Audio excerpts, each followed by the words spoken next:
That thing gets up, boy. My name is Julian. Welcome back to my channel. And what if I told you w211 E63 is the perfect daily driver? So in today's video, I'm going to show y'all what's up. But first, let's give it a quick wash.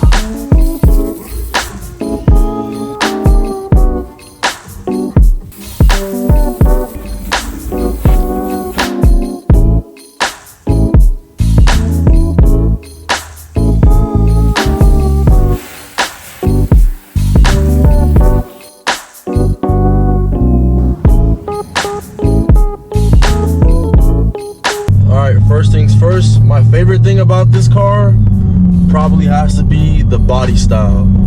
The body style on this car is like, to me, it's freaking perfect. Like the sleeper design, I just love everything about it. Like every time when I had my E350, my little E-Class, I would drive that thing everywhere. And like every time I parked it somewhere, I looked back at it. Like that's how you know you bought the correct car.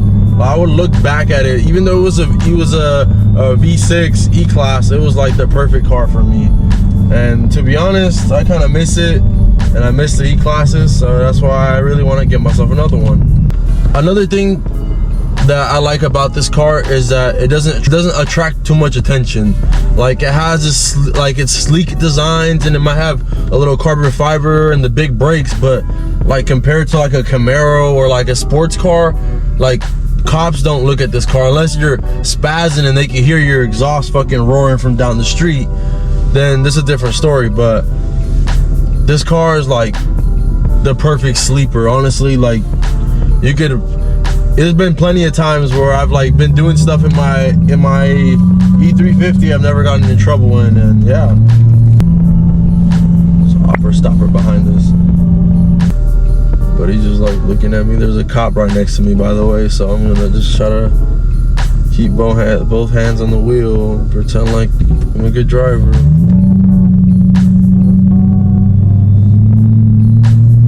And another thing I like about this car is the plenty of trunk space, and there's plenty of space. Like there's a Camaro next to me. You can't compare, I'm not sure if you guys can see it, but you can't compare the E63 to a Camaro like at all. Like these cars are just, in my opinion, the best cars ever. And they have plenty of trunk space, and you got space in the back.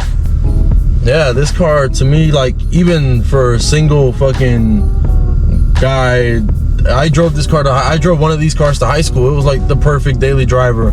I put my sound system, even with the stock speakers, like these cars come with what are they called? I'll put a picture, or I'll show you the brand of the speakers that these cars come with. But me and my brother, what we have done is you could keep the stock radio system in the car and use an aux cable and just have an amp and a subwoofer in the back, and like it sounds good. But the thing is, the stock radio limits you to the volume you could put it up to, so that kind of sucks. So what a lot of people do is they just replace the whole system and they put Apple CarPlay. But the thing is about putting an Apple CarPlay in these old German cars is that you got to replace literally the entire sound system. Like you got to replace everything, which it could be a good thing and a bad thing. It could come out a little pricey, depends on where you go, but it is worth it, because then you have Apple CarPlay in an old, German car, which is pretty sick. All right, now we're gonna move on to the interior. The interior of these cars are like classy. They age very well. The leather ages like super good in these cars compared to cars from nowadays. The sun cracks the crap out of everything. It depends on what these cars, if the owners take care of them. This car was, I guess, pretty good taken care of. I know the owner previously for my brother, because this is my brother's car, I think it was like garage, not necessarily garage kept, but it was in a parking garage. So like this car, the seats are, they have their your typical wear and tear, but besides that, the dash, the center console, even the steering wheel's mint condition. another thing, the seats hold you in like really good, even for this car being shit almost 20 years old. The seats that come in this car are very comfy. They don't come with the massage seats like the E55s come with. Maybe some of the options do come with in this car, but as of that I know, these cars only come with this specific car only comes with the heated and cooled seats. One thing I will say about the space in this car, if you're 6'2" like I am, or 6'2", 6'3", the only place you're fitting is in the front seat, and no one's. You can fit people in the back, but like then you won't be comfortable. Like it's either you got. This car was made for smaller people. Like I do not fit back there with my brother driving, and I'm sitting behind him. My brother's what, maybe 5'10", 6 foot, maybe 5'11", and he kind of drives with his seat all the way back. But I was sitting behind him the other day, and I could barely fit back there. Like it was a tight squeeze for me. My knees were like up to my chest, damn near. But I mean, I guess it works. But yeah. That's the only thing. This car was made for smaller people, but it is very spacious though, you know, for if you're a smaller person. All right, now it's time to get into how the car drives. Driving this car makes you feel like you're a boss, like literally. Like when I'm in this car, the little opportunities I get to drive this car, like I feel like a fucking, like I'm somebody in this shit, like seriously. Especially when you got like fucking 500 horsepower to your right foot and you just cruising along, and like you got your AC on, your cooled seats, you're just chilling, This like makes the car for me. And then like, you got the Alcantara roof, you got your sunroof.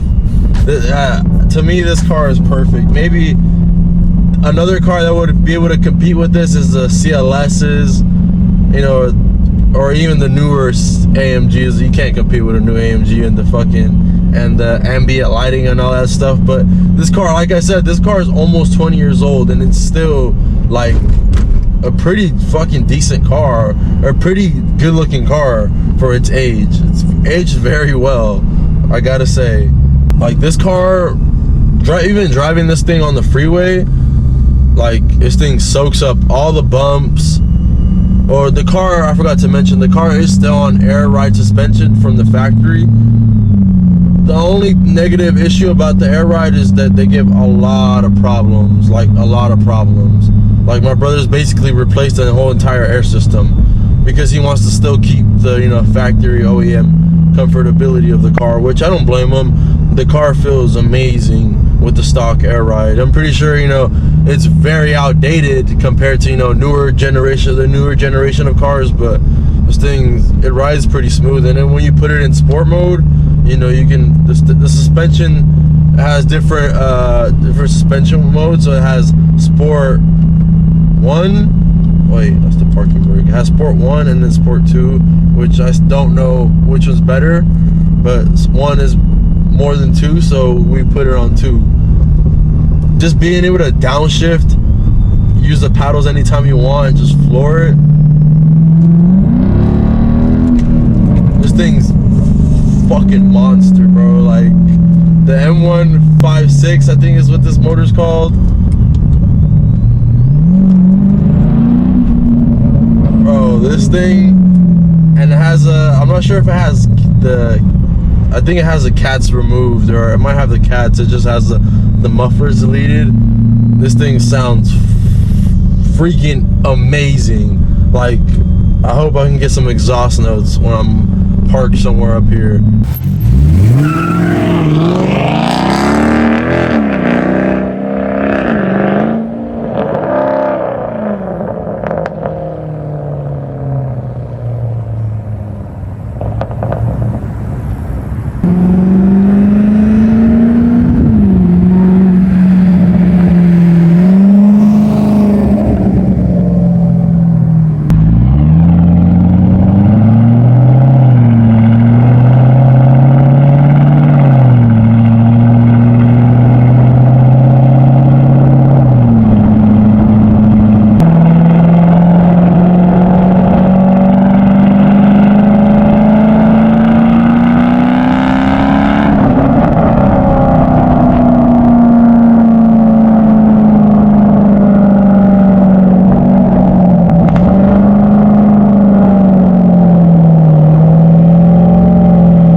thing is absolutely insane, bro. Like, I love the way this car sounds. It pops a little bit, but doesn't have a burble tune. I'm anti-burble tune. I would never do a burble tune on an AMG. That's like the most ricerous thing you could possibly do to one of these cars. Yeah, but according to my brother, ever since my brother purchased this car, he basically replaced everything underneath the car. Like, to every bushing, to the suspension, or not the air suspension, but damn near, he's replaced pretty much everything on the car, from the bushings to, you know, everything you can think of that you can replace underneath the car. He's replaced it. Everything, motor mounts, fuck everything. I wouldn't even be able to name everything what he's replaced. To be honest, he's replaced pretty much everything on the car. Pretty much the car underneath is brand new.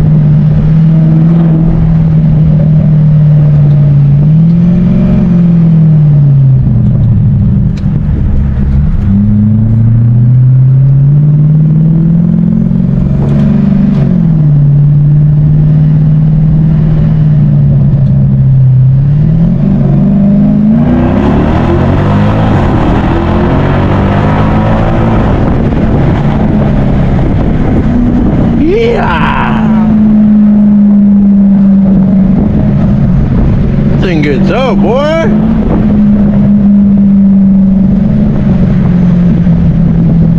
Hope you guys ain't getting a bunch of wind noise.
You just want to drive this car like a complete dickhead, bro. Like, there's no other way to drive this car.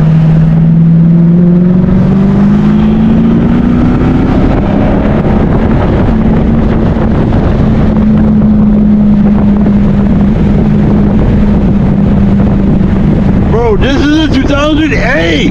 How?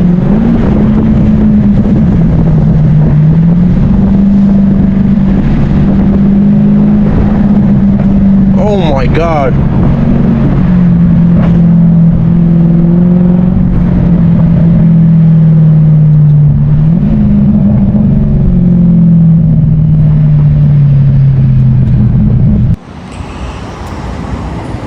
Wow, look at that beautiful sunset. But this is the end of the video. Thank you for watching. I hope you guys enjoyed me doing a little review on why I think the E63 w211 is the most underrated car out there.